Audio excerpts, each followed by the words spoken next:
kalahkan kecurangan, menangkan Anies Baswedan. Jadi kalau ada orang mengatakan Anies itu hanya bisa dikalahkan kecurangan, maka kita rakyat Indonesia katakan, kita rakyat Indonesia ada kekuatan yang siap mengalahkan kecurangan untuk memenangkan Anies Baswedan.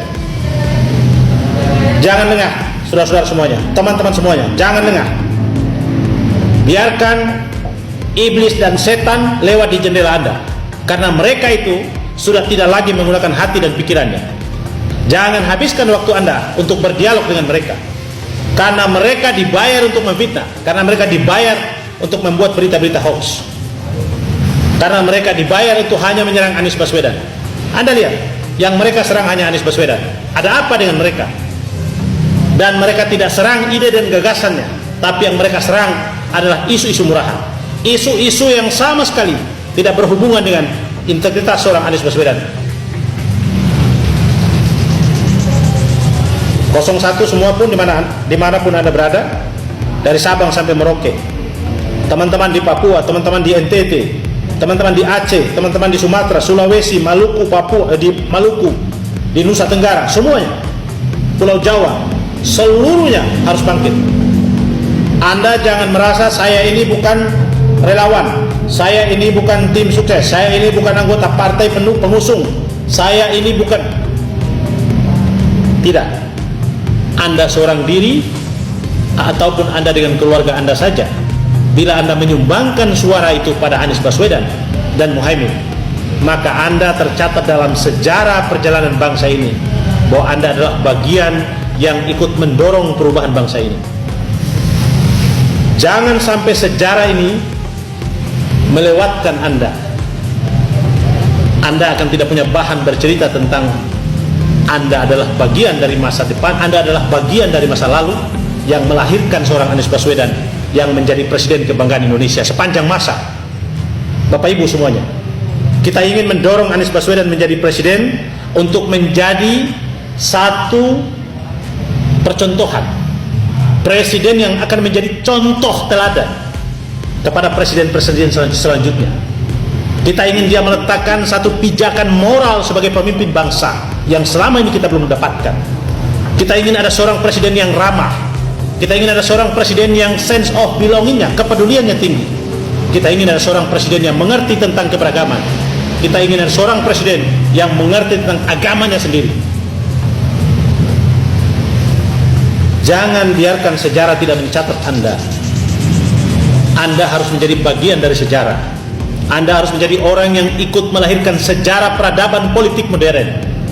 Bagaimana seorang Anies Baswedan yang bukan orang yang punya uang, yang bukan pengurus partai, bukan ketua umum partai, bukan siapa-siapa, dia bisa menerobos kekuatan politik pragmatis, kekuatan politik uang yang begitu kuat, kekuasaan zalim yang begitu kuat. Dia bisa terobos. Oleh karena apa? Oleh karena dukungan kita semuanya. Dan kita semua yang ada, yang sadar akan pentingnya perubahan ini, yang menjadi kekuatan utama yang menghantarkan Anies Baswedan sampai ke titik ini. Maka jangan lengah, hitungannya tinggal 1-2 minggu. Ingat, hitungannya tinggal 2 minggu. Jangan lengah. Sekali lagi jangan lengah. Mulai hari ini seluruh kekuatan dikerahkan. Ingat, saya sampaikan, perlawanan kita terhadap kecurangan dimulai ketika pencoblosan dilakukan. Tetapi penegasan itu adalah bagian dari cara kita untuk menghadapi kecurangan. Kecurangan akan kita hadapi mulai pada hari ini, mulai malam ini. Kita tegaskan, buang rasa takut Anda itu, buang kecemasan Anda itu, buang kekhawatiran Anda itu. Saya ulangi, buang itu semua. Tegaskan kepada diri Anda, saya pejuang sejati, saya patriot, saya akan mempertahankan suara saya akan memperjuangkan suara rakyat. Saya akan menjaga pemilu bersih, saya akan menjaga pemilu berintegritas. Karena itu siapapun, catat omongan saya, dia berseragam apapun, kalau di TPS dia merencanakan kejahatan terhadap pemilu, dia merencanakan pencurian suara, dia merencanakan tentang pemilu curang, maka lawan dia, jangan takut, lawan dia. Orang-orang sekitar itu video dan viralkan dia, biar itu menjadi bukti sejarah. Karena Anda nggak usah khawatir, kalau rakyat sudah bergerak, tidak ada kekuatan apapun yang bisa melawan itu. Tidak ada kekuatan apapun yang bisa melawan kekuatan rakyat. Ingat itu. Kita sudah punya bukti sejarah. Pak Harto yang begitu hebat, yang begitu kuat, hanya tidak demokratis. Pak Harto itu hanya tidak demokratis, tapi seluruh kebijakannya bermanfaat untuk rakyat. Dia hanya satu kekurangannya, tidak demokratis, tapi kebijakannya begitu banyak manfaatnya untuk rakyat. Dia banyak membangun negara ini dari Sabang sampai Merauke. Karya-karyanya monumental. Dia hanya tidak demokratis. Dilawan seketika, jatuh dengan seluruh perangkatnya. Kekuasaan yang ini tidak hanya tidak demokratis, zolim semuanya, tidak bermanfaat untuk rakyat semuanya. Maka jangan takut. Jangan takut Bapak Ibu semuanya. Kalau Anda semua berdiri, kita semua berdiri di pojok-pojok seluruh negeri ini, seluruh Nusantara, kita berdiri. Kita teriakkan bahwa siapapun yang curang dalam pemilu, dia adalah musuh bersama kita. Ajak teman-teman 03, semuanya ajak warga masyarakat. Ingat, musuh pemilu curang bukan hanya pendukung 01, pendukung 02. Ingat itu. Tapi para pembela demokrasi, para penegak hukum, teman-teman pembela demokrasi, orang-orang yang belum punya pilihan, mereka yang suka melawan ketidakadilan akan bangkit bersama-sama kita. Maka jangan khawatir.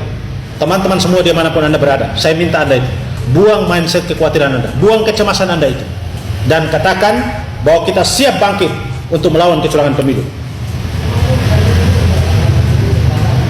Narasi-narasi jahat yang dilemparkan oleh tadi saya sebutkan oleh Fahri Hamzah bahwa Anies dan Muhaimin akan menjadi tersangka, itu adalah narasi politik, hate speech, itulah pembicaraan jahat, itu adalah retorika jahat. Tujuannya adalah membujuk orang-orang yang tidak tahu menahu tentang masalah yang sebenarnya untuk tidak memilih Anies dan Muhaimin. Karena mereka akan berpersepsi bahwa buat apa kita pilih orang yang sebentar lagi menjadi tersangka. Itu, maka teman-teman semua lakukan perlawanan itu. Tidak usah urusi wacana-wacana murahan seperti Jibril dan seterusnya itu. Itu orang-orang yang tidak punya otak saja. Nggak usah ladani wacana-wacana murahan itu. Tugas kita sekarang ini ajak masyarakat untuk memilih Amin. Dari rumah ke rumah, dari teman-teman kita semua, melalui viti-viti kita, ajak semua orang untuk bangkit pilih Anies dan Muhaimin. Karena saya katakan sekali lagi, bila kita gagal menghantarkan Anies dan Muhaimin, bukan urusan kita saja pendukung yang kecewa, tapi bangsa ini akan terjun bebas di jurang kehancuran. Pegang omongan saya, semakin mereka nekat merencanakan kejahatan tentang kecurangan pemilu, mereka juga semakin mendekatkan diri untuk lompat ke dalam jurang. Karena kekuatan rakyat akan berada dalam satu ikatan, dan mereka akan melihat betapa dahsyatnya orang-orang yang bangkit, rakyat yang bangkit melawan ketidakadilan. Maka jangan khawatir. Tidak perlu khawatir, tidak perlu takut. Teman-teman semuanya, saya selalu menentang teman-teman yang lain. Saya katakan kepada mereka, kenapa Anda tidak bicara tentang ide dan gagasan? Kenapa Anda tidak mempersoalkan ide dan gagasannya Anies dan Muhaimin? Kenapa Anda cuma menyerang itu? Anda cuma menyerang isu-isu murahan. Kenapa Anda tidak persoalkan idenya? Kenapa dia tunda IKN? Ada narasinya, ada argumentasinya. Kenapa dia bangun 40 kota? Ada narasinya, ada argumentasinya, ada ide-ide besarnya. Kenapa kontrak farming? Anda tidak menyerang itu. Yang Anda serang adalah isu-isu murahan. Karena saya paham betul Anda tidak punya bahan untuk membicarakan hal-hal besar yang ditawarkan oleh Anies dan Muhaimin. Anda cuma punya bahan untuk menyerang hal-hal kecil yang bukan masalah bagi kami. Hampir semua pendukung Anies Muhaimin adalah orang-orang yang rasional, orang-orang yang bekerja didasari oleh kesadaran politik, bukan karena tekanan politik, bukan karena kompensasi politik, bukan karena bayaran. Mereka semua bekerja atas dasar kesadaran